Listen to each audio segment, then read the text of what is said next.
Hello everyone, welcome to उत्सव classes. हमारा topic जो था वो कार्य, ऊर्जा और शक्ति, इसको हम कंटिन्यू करते हैं। कार्य हमने समझ लिया था, अब आज समझेंगे ऊर्जा और शक्ति, दोनों को समझेंगे। तो सबसे पहले समझते हैं कि ऊर्जा एनर्जी क्या है। कार्य करने की क्षमता ऊर्जा कहलाती है ना। जो कार्य करते हैं हम, उसकी जो क्षमता होती है वही हमारी एनर्जी कहलाती है ना। कि मतलब जितनी एनर्जी होगी हमारे पास उतना ही कार्य हो पाएगा, और जितनी कम एनर्जी होगी उतना ही कम कार्य कर पाएंगे। तो कार्य और एनर्जी जो है दोनों सिमिलर होते, दोनों बराबर होते। W बराबर E, वर्क और एनर्जी दोनों बराबर होते, और जूल जो है इसका मात्रक होता है। अब देखो, इसमें फर्स्ट पॉइंट है हमारा गतिज ऊर्जा, इसका टाइप है ना। तो गतिज ऊर्जा किसे कहते हैं? वस्तु की गति की अवस्था में होने के कारण उसमें समाहित ऊर्जा गतिज ऊर्जा कहलाती है। क्या बोल रही है कि देखो, वस्तु जब चल रही होती है और उसमें जो निहित ऊर्जा होती है उसको बोलते हैं गतिज ऊर्जा। कोई इंसान भाग के आ रहा तो उसमें कितनी एनर्जी है, भागते हुए कितनी एनर्जी है, उस चीज़ को नापना वो कहलाता हमारा गतिज ऊर्जा। ठीक है, तो देखो अब इसका सूत्र निकालते हैं कि इसका सूत्र क्या होता है। तो सबसे पहले देखते हैं कि F बराबर एम ए, ये गति के दूसरे नियम से लिया था, हमने सॉल्व भी किया था कि F बराबर एम ए कहाँ से आया। ठीक है, अब देखो ये V square minus you square बटा 2a बराबर S, ये गति के प्रति नियम से लिया है, समीकरण 2 और समीकरण फर्स्ट। ठीक है, अब देखो कि हमने ये भी निकाल रखा है कि W बराबर होता है F इंटू एस, बल गुणित विस्थापन बराबर होता है कार्य, है ना। तो F बराबर एम ए, तो F की जगह हमने लिख दिया एम ए, और इंटू एस की जगह लिख दिया, विस्थापन की जगह लिख दिया V square minus you square बटा 2a। ए से काट देंगे तो क्या बचेगा, 1/2 mv square minus you square बचेगा। अब देखो जो वर्क है ये एनर्जी के बराबर होता है, तो हमने यहाँ पे लिख दिया काइनेटिक एनर्जी, मतलब क्या होता है गतिज ऊर्जा, बराबर 1/2 mv स्क्वायर। तो इसका सूत्र बन जाएगा 1/2 mv स्क्वायर, गतिज ऊर्जा का ये सूत्र बन जाएगा, है ना। अब इसका नेक्स्ट पॉइंट देखते हैं, स्थितिज ऊर्जा। चलो देखो, स्थितिज ऊर्जा के बारे में देखते हैं। वस्तु की स्थिति के कारण उसमें समाहित ऊर्जा को क्या कहते हैं? स्थितिज ऊर्जा कहते हैं।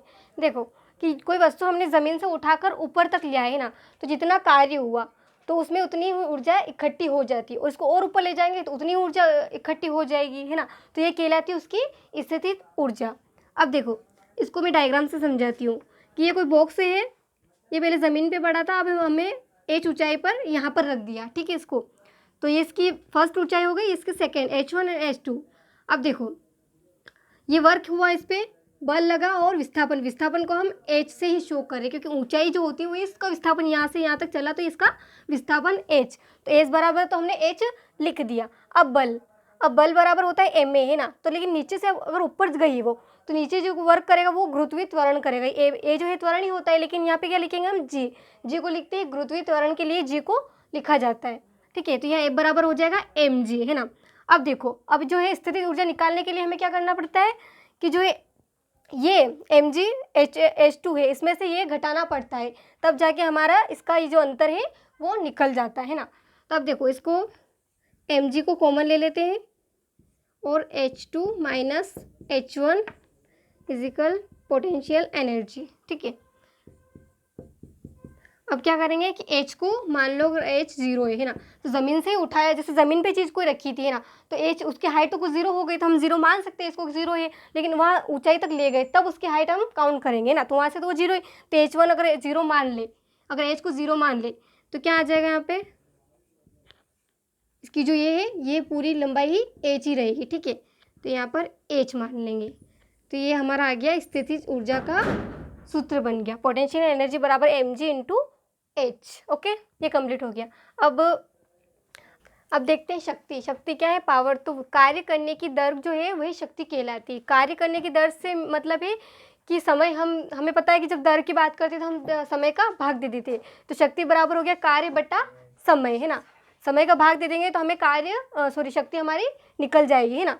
तो P बराबर W बटा T। अब देखो इसको ऐसे समझते हैं कि ये पेड़ पर दो बच्चे सेम ही ऊंचाई की पेड़ पर, इसी पेड़ पर चढ़ रहे हैं। ठीक है, तो दोनों बल लगा रहे 100 न्यूटन का, है ना। और लेकिन ये है, इसका टाइमिंग अलग अलग है, ये 20 सेकंड में चढ़ पा रहा है, ये 30 सेकंड में चढ़ पा रहा है, और ऊंचाई तो उस पेड़ की सेम ही रहेगी, 10 मीटर ही रहेगी, है ना। तो आप ये बोलेंगे वर्क निकाल लेते हैं। वर्क पता है हमें कि F इंटू एस होता है, और एस को हम अभी h लिख रहे हैं ना, इसकी जो ऊंचाई।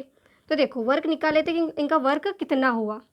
तो 100 इंटू 10, तो इसका वर्क हुआ 1000। इसका भी सेम ही है,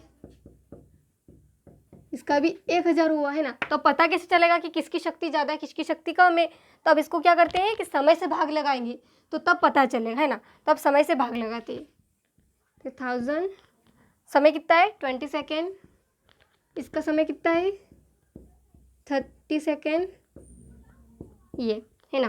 तो ये आ जाएगा हमारा 50 जूल पर सेकेंड, ठीक है। तो ये इसकी आ गई शक्ति, और अब इसकी निकालते हैं, तो इसका आ जाएगा 33.3%। ये इसकी आ गई शक्ति। तो देखो इसकी शक्ति ज़्यादा थी 20 मिनट में पहुँच पाया, और इसकी शक्ति कम थी तो ये 30 सेकेंड में पहुँच पाया, है ना। तो इससे पता चल गया हमें कि ये शक्ति इस तरह से हम निकाल सकते हैं। ओके, तो कार्य, ऊर्जा और शक्ति तीनों टॉपिक हमारे कंप्लीट हो गए। आई होप आपको समझ में आए होंगे। Thank you for watching.